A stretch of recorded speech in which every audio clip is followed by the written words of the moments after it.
Williams. I just wanted to thank our staff and the cities and towns and county staff. I know that I was very insistent that certain things needed to be done in order to pass the ballot issue. I've been very vocal about that. Some of you know that. I think the results yesterday bore that out. Military spouses are slightly more popular than the Pikes PPRTA. It got 87%, but at 79.8%, the current percentage, this is a pretty phenomenal response. And so thank you to all of you who were part of the process here at PPACG with our lawyers and others. I know we had a number of interesting challenges. And thank you to the public for their confidence. We need to continue to earn that as we go forward. But I was pretty thrilled with those responses. And I'm sorry, yes, Holly, the RTA even won by a bigger percentage than you, although you did have the highest percentage in the county. So unopposed is hard. And what's his name too? The surveyor. I'm always proud to be beaten by the coroner. So, but no, I know we agonized a lot over the ballot issue, over all the issues. We had workshops for a whole year.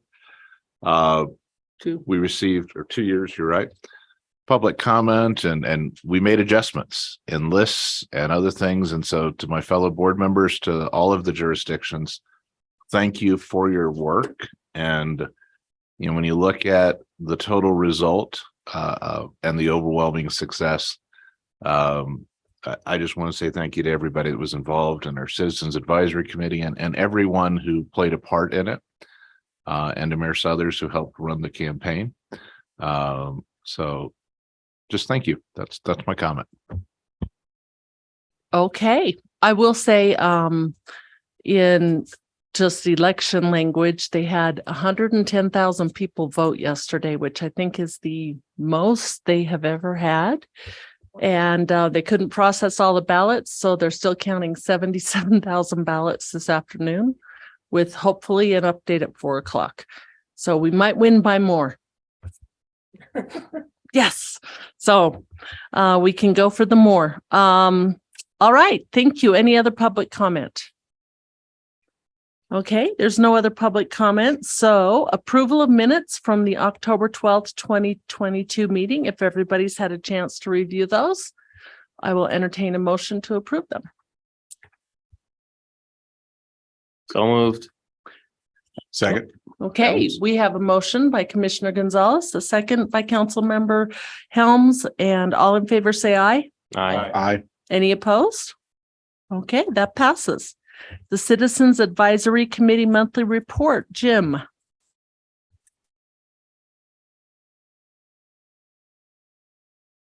Good afternoon, Madam Chair, members of the board. Jim Godfrey, Chair of the Citizens Advisory Committee. From our meeting last week, we've had the budget presentation from Lisa, and went over that with pretty good detail, some discussion. Ask a few questions, at least the members of the CAC read it and I had some questions, so that's a good thing. And so our recommendation is a positive recommendation for you as presented, as you'll see be presented today. The City of Colorado Springs had 5 contracts. No serious discussion around any of those, and so we recommend that you approve those as well. El Paso County had 1 contract. And no questions on that. I believe that's the the 105 thing. Isn't that the project? Yeah. Other than just the controversy around that project in general, but anyway, we recommend approval of that. The city did bring forward a copy of a letter for a Christie grant application for the South Downtown Railroad underpass reconstruction. That's the Nevada Tejon bridges on the south end of town down there. And so we support you guys supporting the city in that request. Then just kind of a administrative thing. We're going to shift the start time of our meetings back to 1:30, starting in January instead of 1 o'clock. The requirement for meeting at 1 has moved on, and 1:30 tends to work better for a lot of folks. So I just so you know, in case any of you want to come to a CAC meeting, it'll be at 1:30 starting in January. Other than that, I'm answering any questions you might have. Are there any questions? Okay, as a side note, it does appear we might have some restructuring of our Highway Advisory Commission in the county. And I spoke with Larry about that, Larry Tobias. So we will need to be probably revising our CAC bylaws to have 3 at-large members from El Paso County and probably stick with the same term limits the current CAC members have. So as opposed to coming from the HAC, they'll come just from applications. So we'll work that out with Jennifer and you, Rick, and that might have to be considered by the CAC next month. Yes. Thank you. Okay. I will have a motion to accept. Do we get a motion to accept our CAC report? I'll move we accept the CAC report for this month. John Graham. This Wayne, second. Okay, we have a motion and a second. All in favor, say aye. Aye. Aye. Okay, any Thank you. opposed? All right, thank you. We appreciate it very much. And as always, we appreciate the great service of our CAC. And in the selling of the ballot initiative, I always mentioned you because you are awesome. So monthly financial reports. Lisa. Good afternoon, Lisa Corey. I'm the finance manager for PPRTA. So I'll be reporting September's numbers because we're getting these 2 months in arrears. And I actually just got these this morning. So happy that I could turn them around for you guys. The actual was 13,613,858. So this is below our amended budget by $309,230. So if we look at the last 4 months, we were negative starting in June, and we had a little bump up. We were above budget in August. I think that that's probably due to the Tabor refunds that people got. But if we look at the 4 months as a whole, I think it's just showing us that there's a little bit of a downturn in the economy. However, we are still over budget by 1.1 million for the year. So even if we continue at that negative trajectory, we're still going to be above budget overall. And then if we look at September of last year, we are $515,160 over, or 3.9% above that.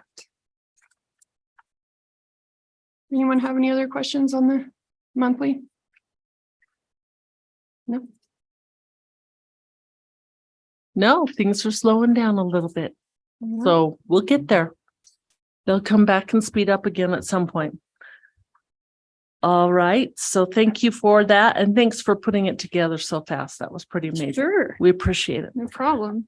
Now we're going to go through the 2023 budget presentation. Is this a discussion item only today and then we approve it next month?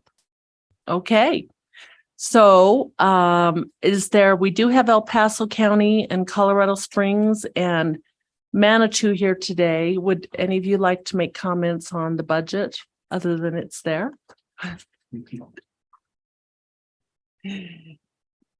Madam Chair, Gail Sertivant with the City of Colorado Springs. I just say we are available for questions and I'm happy to provide an overview of the changes if they're if so desired by the board. And I did not read through it. I'm sorry. I will tell the truth here, but I was looking at it during our meeting beforehand. Okay, so if there are no questions about the budget, we will approve that next month formally. So if you do get a chance to have any questions, it'd be nice if you could direct them to your respective engineers here before we get to the meeting and we can get that approved. Okay, that's item number 7. Item number 8, the City of Colorado Springs capital maintenance and public transportation contracts. Madam Chair, Gail Student, City of Colorado Springs. The city is pleased to present 5 contracts for the board's consideration. The first contract is for the Black Forest Road widening. That consultant, AECom, was initially selected through an RFP.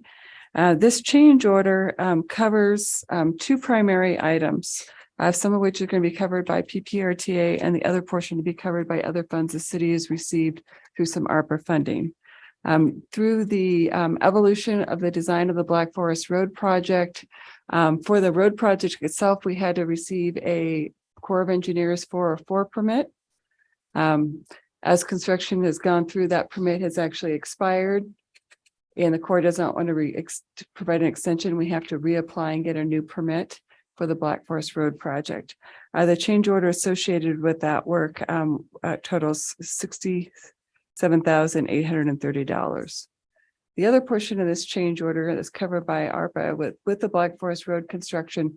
We actually triggered some stormwater requirements within the city that requires us to address channel improvements on a tributary to Cottonwood Creek. In doing so, we were trying to find other funding sources, so it wasn't an additional burden to a PPRTA. The city was successful in getting $1.9 million in ARPA funding. This would be the first expenditure underneath that. It'd be the $288,000, and that's going to cover the engineering work for this tributary and also a Corps of Engineers 404 permit for that item. The total contract value for those 2 items is $355,830. Any questions on that item? Okay, next item. The next item is for a telescopic crane used for traffic signal maintenance items. As you recall, in the past, PPRTA has been supportive of purchasing specialized equipment to perform maintenance activities that are funded through PPRTA. The current piece of equipment the city has is 22 years old. So it's got some wear and tear on it, but more importantly, from a safety standpoint, it's really not capable of lifting the signal poles or the mast arms as we've gotten bigger with the changing requirements over the years and longer mast arms. So we feel like it's imperative and this would be the right piece of equipment associated for that. And we did go through a request for quote process for this piece of equipment. Any questions on that item?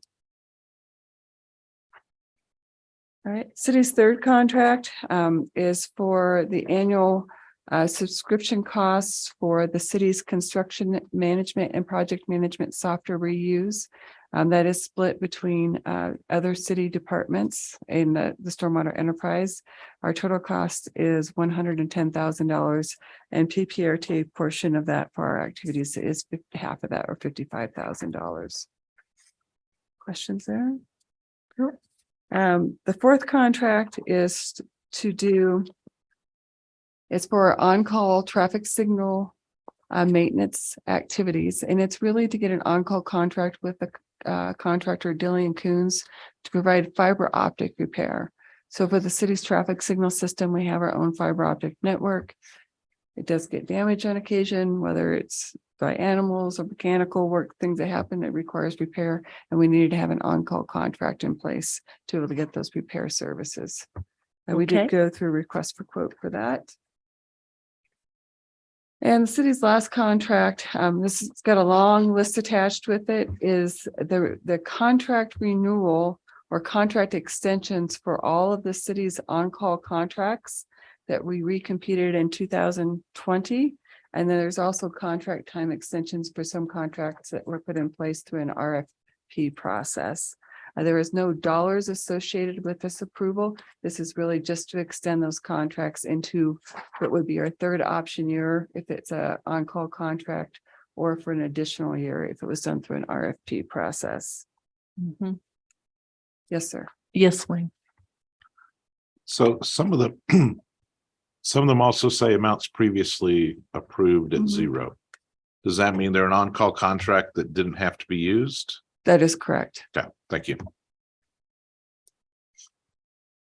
Okay, if there's no further questions, I'll entertain a motion to approve the city's contracts. Swain, move approval. Well, second, John Graham.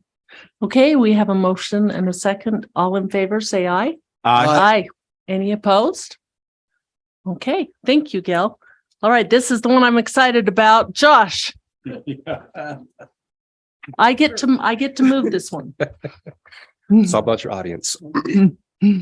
So the county has a single contract today. This is for construction management, inspection, materials testing, and public relations services in the amount of $1,551,720.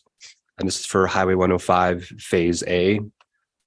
We are still a few months out from advertising for construction, but because of the complexity, the size, and the visibility of this project, we thought it beneficial to bring the construction management consultant on board early to assist with constructability reviews and any cost-saving efforts during the procurement process for construction. So our loan contract is for CM services for Highway 105A. Are there any questions? Okay, I'm going to move that we sign this in a public ceremony. I move approval of this contract.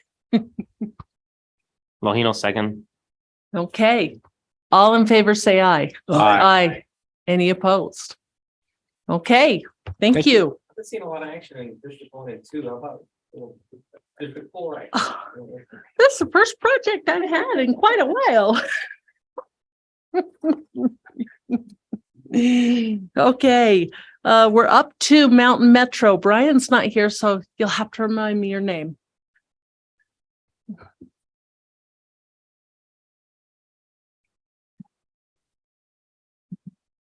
Can you hear me?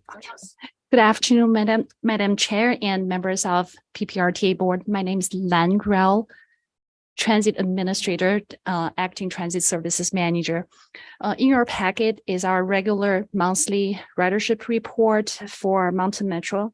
What I would also like to share with you, with this board today, is a presentation that we gave to City Council on October 24th on the Zero Fare for Better Air report. I think we have a.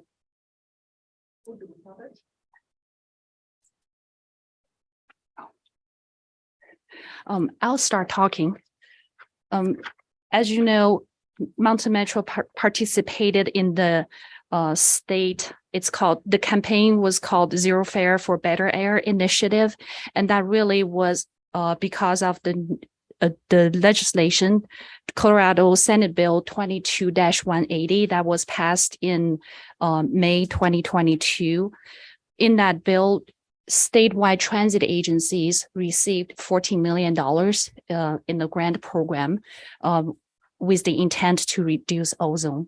And Denver RTD received $11 million, and the rest of the state received $3 million. And that grant was administered by Colorado Association of Transit Agencies, also known as CASTA. Thank you. I think the slide is up.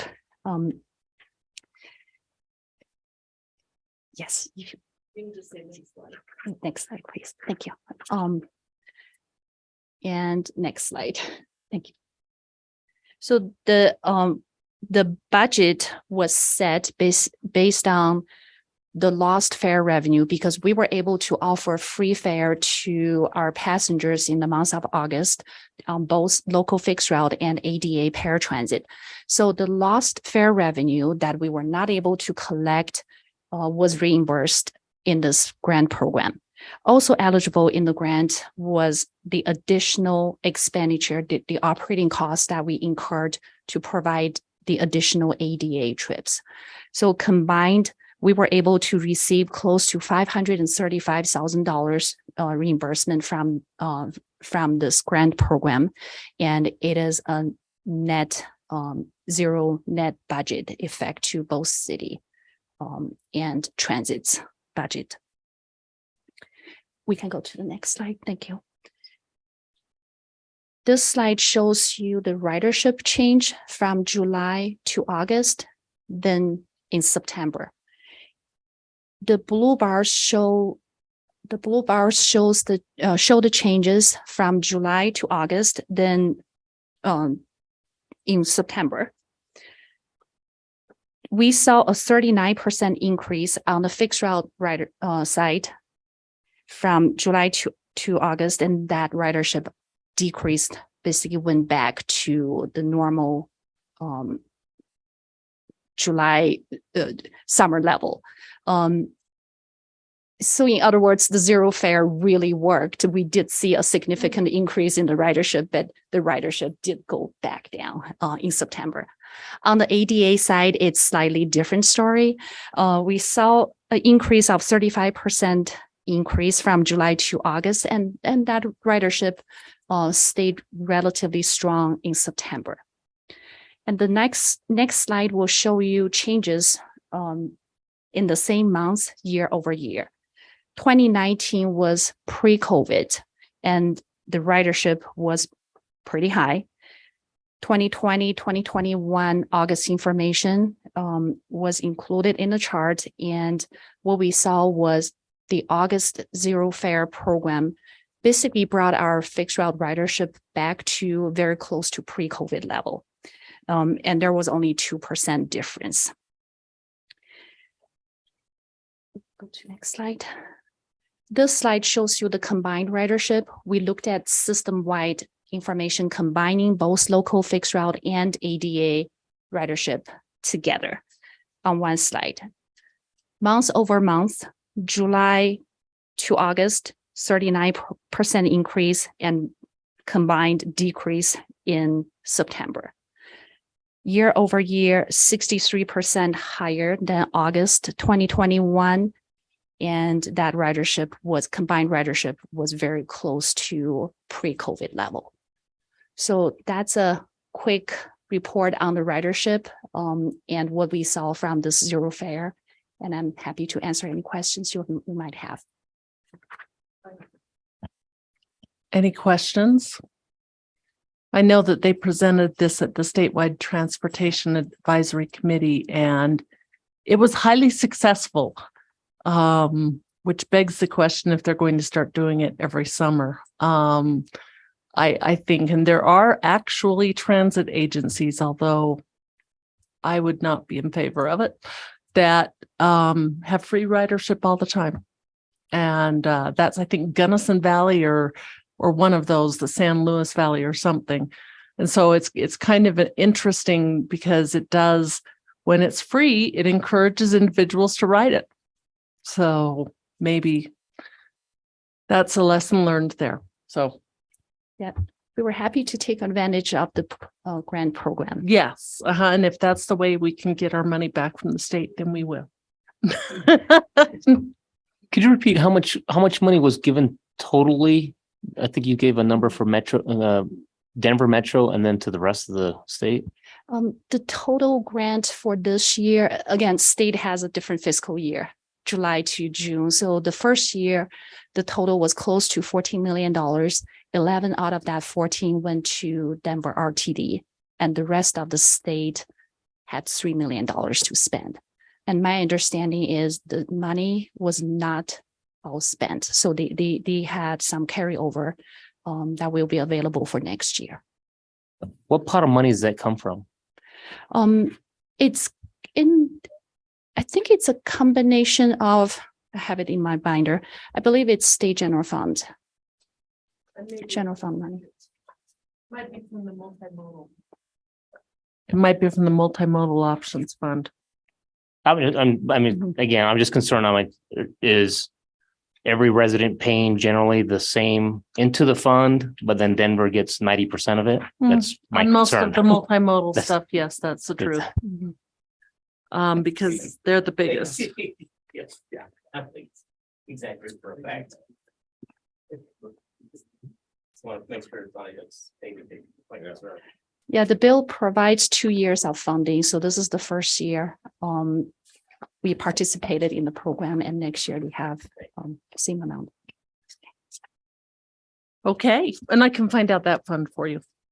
So, I think I made my point. No, that's the Denver, when they came out with their 5-year plan, it was more multimodal than actual roads. So, all right, go ahead with the rest. Or do we have anything else? That's it? Okay, wonderful. And I should state, I think some of the ones that went on the trip to Park County this morning were Todd Dixon, Roland Gardine, and maybe even Yolanda Avila. So that's why they're not back. Yes. So, okay, our next report, the monthly change order report from Gail. The change, Gail Servant, City of Colorado Springs, the change order log and the real estate log for the past month are available for your information, and I'm available for questions. Okay, any questions? All right, we have no questions. Thank you. We do have item C, Chrissy Grant support letter. Yes, thank you, Madam Chair. Gail Sturtevant once again. We're asking the PPRTA board for another grant letter of support and to document one, the PPRTA's behind supporting the project and assist with documenting the financial contribution that PPRTA would be providing towards the grant. This Chrissy grant, this is for their fiscal year 22 award. If you recall, we won the fiscal year 21 Chrissy Grant Award for the South Downtown Rail Underpass realignment. That covers preliminary engineering and the NEPA work. That RFP went out today. Our grant agreement is near finalization with the Federal Railroad Administration, so that's exciting. That grant actually put us in a great position to for a mega grant award, which we're waiting to hear on any day, but we don't want to let, and that would fund final design and engineering. But since we don't know the result of that grant, we felt like it was important for us to at least pursue the construction dollars, final design and construction dollars for phase 1 of that project, which covers the replacement of the Nevada and Tejon bridges. And we've talked about those, the criticality of those bridges before, in particular that Tejon Street Railroad Bridge is 120-year-old and is in a very poor state of condition. The overall project right now, if we just went after phase 1 dollars, would be $59.3 million. We would be asking for $46.5 million from the federal side, and then a combination of local dollars to include PPRTA dollars for the local match.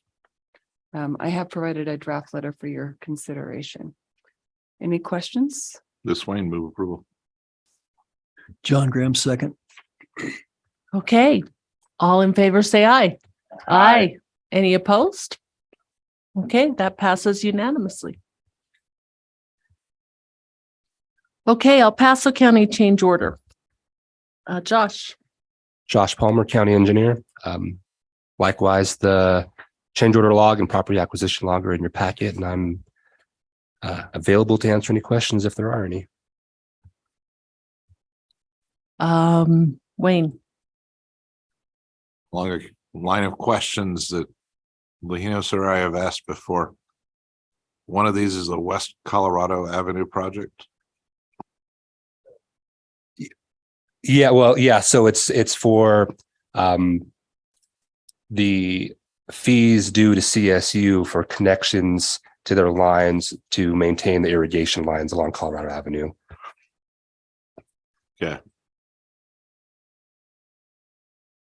Do you know how close we are to getting to the end of the Colorado Boulevard project? Is that the no man's land?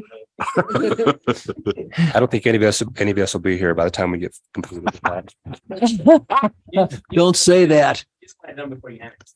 That's not gonna happen. You know what? Once you annex it, it's yours. Sorry. Yeah. Slow. No, it's we are approaching the light at the end of the tunnel. There's not much left. I mean, this is a very minimal, and this was a foreseeable fee for CSU. So it's really finalizing survey pins and the final property that is currently in litigation, which we're keeping our consultant on board to support that if we need to. So, I mean, it's all done except for the final, dotting that final I and crossing that final T, but who knows how long that would go. It's the legal process.